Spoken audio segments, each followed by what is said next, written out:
Nama Bunak sendiri berasal dari dua kata, yakni yang pertama kata bun yang berarti tempat yang tinggi, yang kedua kata na yang berarti nyala api yang terang dan membara.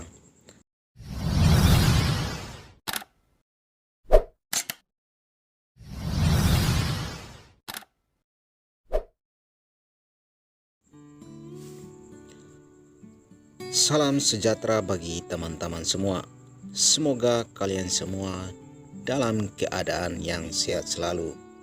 Dan pada video kali ini, saya akan mengulas sedikit tentang bahasa, kesenian, adat istiadat, dan kehidupan dari salah satu suku yang ada di Kabupaten Belu, Provinsi Nusa Tenggara Timur, yaitu suku Bunak. Dahulu kala kelompok masyarakat ini berpindah dari bagian timur Pulau Timor yang kini menjadi wilayah Timor Leste menuju bagian barat. Dahulu pada awal mereka berimigrasi ke barat, menceritakan bahwa tempat itu sudah banyak dihuni oleh suku Melus, di mana bangsa Melus adalah bangsa pribumi daerah Belu. Diceritakan bahwa pada saat itu orang Melus menguasai 4 bukit, yakni Bukit Lakmaras, Bukit Henes, Bukit Abis, dan Bukit Siarai. Suku Bunak mulai menduduki wilayah 4 bukit ini setelah perang melawan orang Melus, lalu berdiam hingga bertumbuh menjadi sebuah perkampungan. Para tetua adat menyebut ketiga kampung ini sebagai Lolo Gonion, yang artinya 3 bukit dalam bahasa Bunak. Di Kabupaten Belu, suku Bunak disebut sebagai orang Bunak, sedangkan oleh orang Tetun disebut sebagai Marae. Nama Bunak sendiri berasal dari dua kata, yakni yang pertama kata bun yang berarti tempat yang tinggi, yang kedua kata na yang berarti nyala api yang terang dan membara. Hal ini dituntut oleh tempat asal suku Bunak yang tinggi dan jauh. Suku Bunak menyebut dirinya dengan sebutan En Bunak, yang artinya saya orang Bunak. Bahasa Bunak sendiri tidak termasuk ke dalam golongan Melayu Polinesia seperti suku Tetun dan suku Kemak. Bahasa Bunak masuk ke dalam rumpun bahasa Transnugini yang menjadi rumpun bahasa Papua dan kepulauan di sekitarnya. Bahasa Bunak yang berbeda ini membuat penutur bahasa Tetun dahulu sulit berkomunikasi dengan suku Bunak. Suku Tetun yang mendominasi wilayah Kabupaten Belu, Kabupaten Malaka hingga Timor Leste sering hidup berdampingan. Alhasil penggunaan bahasa antara berbagai suku ini sering bercampur. Saat ini orang Bunak di daerah Indonesia banyak mencampurkan bahasa Indonesia dengan bahasa Bunak dalam keseharian mereka, sedangkan orang Bunak di Timor Leste juga menggunakan bahasa Tetun dan bahasa Portugis dalam keseharian.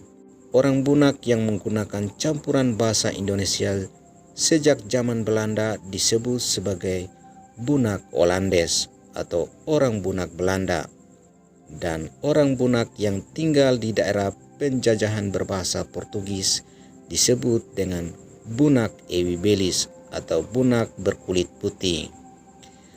Hidup jauh dari pesisir membuat suku Bunak hidup dengan bertani, namun dengan kondisi tanah yang tandus dan kekurangan sumber air menyebabkan hasil panen kurang maksimal.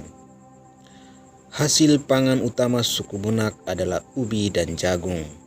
Dalam tatanan sistem adat, terdapat pemerintahan adat atau Mukukon yang terdiri atas Nai yang berasal dari suku bangsawan wanita, Vetor yang berasal dari suku bangsawan pria, dan Tamukun yang berasal dari suku bangsawan biasa. Dapat dilihat bahwa posisi Nai atau Tuan Besar dipegang oleh pemimpin dari Uma Metan Datopana atau suku bangsawan tinggi perempuan. Hal ini disebabkan oleh suku Bunak yang menerapkan tradisi matrilineal. Jika seorang pria akan menikah dengan seorang wanita, maka pria ini akan tinggal di rumah wanita. Mas kawin atau belis yang dikeluarkan oleh pria untuk meminang wanita pun terbilang yang termahal di daratan timur. Salah satu upacara adat yang sering dilakukan adalah upacara pembukaan lahan pertanian. Upacara adat ini dilaksanakan sekitar bulan Juli hingga bulan Oktober sebelum semak belukar ditebas dan dibakar. Dalam upacara ini, para masyarakat akan melakukan ziarah ke hutan keramat yang terdapat sebuah sumur yang tidak pernah kering. Hal ini disebut sebagai tala, talahol, ilpor, atau ilsu. Batu dan air keramat adalah benda alam yang sangat dilarang untuk dirusak atau ditebang. Dalam pesta adat pun kerap pula dilakukan permainan jeti atau adu ayam, utek gete atau lempar gasing, serta bon gete yaitu permainan melempar buah balam. Kesenian berupa kerajinan tangan pun menjadi kekayaan tersendiri orang Bunak, seperti tais dan anyaman. Kain tenun atau tais seperti suku-suku lain dibagi ke dalam dua jenis, yakni tais mone untuk laki-laki dan tais pana untuk perempuan. Kain tenun untuk mengikat pin disebut dot tigol, dan untuk kepala sebagai dubul tige atau lesu. Kain tenun pun dibuat menggunakan kapas atau go dan diwarnai dengan bahan alami seperti ituhur atau cemara untuk menghasilkan warna merah, dan pohon nenuk untuk warna kuning, serta tanah hitam untuk warna hitam.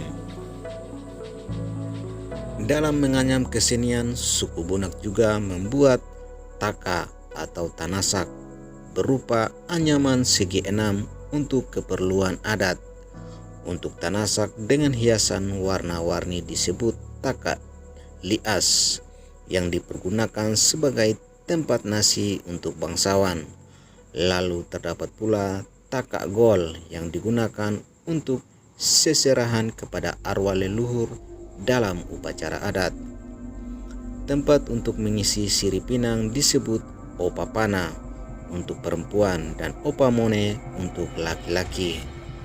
Suku Bunak juga banyak membuat pil, yakni tikar besar yang dipergunakan sebagai alas tidur hingga untuk keperluan acara besar seperti perkawinan adat. Itulah sedikit ulasan tentang bahasa, kesenian, dan adat istiadat dari suku Bunak. Jika ada kesalahan dalam video ini, informasi yang kurang, atau pendapat yang berbeda, silakan tuliskan komentar di kolom komentar di bawah. Sampai di sini kisah dari saya, sampai jumpa kembali di video selanjutnya.